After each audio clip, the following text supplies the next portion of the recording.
Hello everyone, welcome to science express. आज हम discuss करेंगे railway group D previous year top science question जो NCERT special है। आज हमारा 100 डेज चैलेंज सीरीज में डे 80 लेक्चर है। Now let's start the lecture. All green plants are bacteria which can synthesise their food by photosynthesis come under the category of. सारे green plant and कुछ bacteria जो अपना food खुद synthesis कर पाता है, प्रोड्यूस कर पाता है, उसको किस कैटेगरी में हम रखेंगे? So they are called producer. They are called producer. Okay, which one of the following is an artificial ecosystem? निम्नलिखित में से कौन सा एक कृत्रिम पारिस्थितिक तंत्र है? सो यहाँ पर आंसर हो जाएगा crop field. Okay, crop field हम किसे कहते हैं? जहां पर same kind of plant grow किया जाता है ह्यूमन के द्वारा, उसे हम कहेंगे क्रॉप फील्ड। जैसे पैडी, एक पैडी फील्ड जो एक क्रॉप फील्ड है, व्हीट एक क्रॉप फील्ड है, व्हीट फील्ड एक क्रॉप फील्ड है। ओके, जहां पर ओनली पैडी के प्लांट ही हम देखेंगे, व्हीट के प्लांट ही हम देखेंगे व्हीट क्रॉप फील्ड में। Which one of the following is an artificial ecosystem? That is the crop field. Which of the following component is not a part of the ecosystem? निम्नलिखित में से कौन सा घटक पारिस्थितिक तंत्र का हिस्सा नहीं है?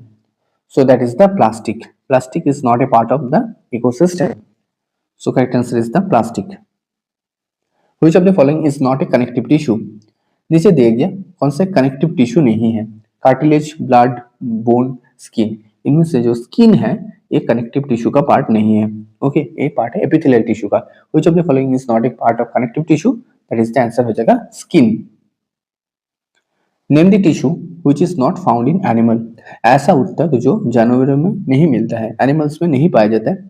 So that is the meristematic tissue. ये पौधे में पाया जाता है, पेड़ में पाया जाता है। Okay, root tip and shoot tip region में पाया जाता है। Okay, so name of the tissue which is not found in animal, that is the meristematic tissue. The storage of fat in animals occur in which issue? In which tissue? Storage of fat in animals occur in which tissue? जो fat store होता है वो किस tissue में store होता है? उसका नाम है adipocytes tissue. Okay, adipocytes tissue के अंदर स्टोर होता है। Two bones can be connected to each other by another type of connective tissue are called. जब दो बोन्स एक दूसरे से कनेक्टेड रहता है, ओके, एक कनेक्टिव टिश्यू से, तो उसको हम क्या कहेंगे? उसका नाम है बोन टू बोन जब कनेक्ट होते हैं उसको हम कहेंगे लिगामेंट। ओके, उसका नाम क्या है? लिगामेंट। ओके, और बोन के ऊपर जब मसल कनेक्टेड रहता है उसको हम क्या कहेंगे? मसल कनेक्टेड रहता है टेंडन से। ओके, मसल कनेक्टेड रहता है, बोन टू मसल रहता है टेंडन से, और बोन टू बोन कनेक्टेड रहता है लिगामेंट से। सो करेक्ट आंसर हो जाएगा ligament. The cell of which of the following tissues consist of a long stem-like structure and branch part? Okay, so the cell which following tissue consists of a long stem-like structure and many short branches. ऐसा tissue को हम क्या कहेंगे? ऐसा tissue को हम कहेंगे nervous tissue. Okay, ऐसा टिश्यू को हम कहेंगे nervous tissue. Nervous tissue looks like a long stem-like structure and many short branches part. Okay, so it is called nervous tissue. Which tissue among the following is a protective tissue in the animal body? ऐसा tissue जो हमारे body के अंदर protection के काम करता है, protective tissue के रूप में हमारे बॉडी में पाया जाता है। सो आप ऊपरी भाग में पाया जाता है। So they are called epithelial tissue. They are called epithelial tissue. इसका दूसरा नाम क्या है? Protective tissue. So correct answer is the epithelial tissue. The living simple tissue that provide support to the growing part of the plant. The living simple tissue that provides support to the growing part of the plant, that is the collenchyma. Okay, ये एक living tissue है, living tissue that provides support to the growing part of the plant, that is the collenchyma. क्या answer होगा? Chlorenchyma. Which of the following tissue provide mechanical support to the xylem? Okay, ऐसा कौन सा tissue जो xylem को mechanical support provide करता है? So it is called sclerenchyma.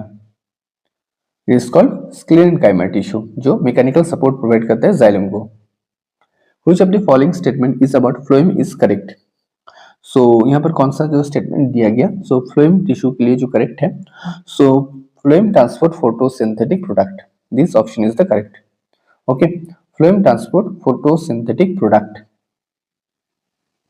The xylem in plant is responsible for transporting. Plant का जो xylem होता है वो रिस्पॉन्सिबल कौन सा चीज ट्रांसपोर्ट करता है? So they are transporting water. Okay, the xylem in plants is responsible for transporting water, water को ट्रांसपोर्ट करता है। Which permanent tissue makes a plant hard and stiff? ऐसा कौन सा परमानेंट टिश्यू है जो प्लांट को हार्ड एंड स्टीप करता है? So they are called sclerenchyma. They are called sclerenchyma. Organisms whose cell do not have a nuclear membrane are called. Organisms whose cell do not have a nuclear membrane, ऐसा organelles जिसके पास जो nucleus नहीं होता है, यानी nucleus nuclear membrane से घिरा हुआ नहीं होता है, उसको हम क्या कहेंगे? So they are called prokaryote. Okay, our example of prokaryote is the all kind of bacteria. Okay, all kind of bacteria, इसके पास न्यूक्लियर मेम्ब्रेन नहीं होता है। जो न्यूक्लियस जो जेनेटिक मटेरियल होता है उसको हम कहेंगे न्यूक्लियोइड। उसको क्या कहेंगे हम? न्यूक्लियोइड कहेंगे।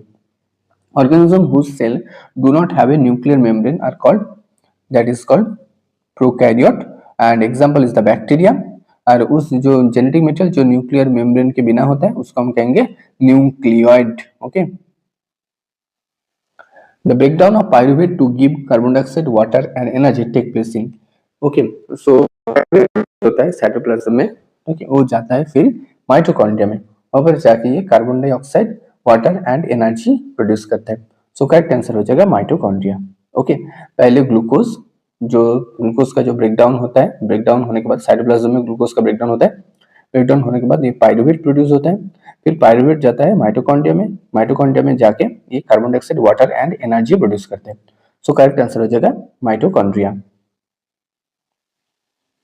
Thanks for watching. Don't forget to subscribe Science Express. Thank you.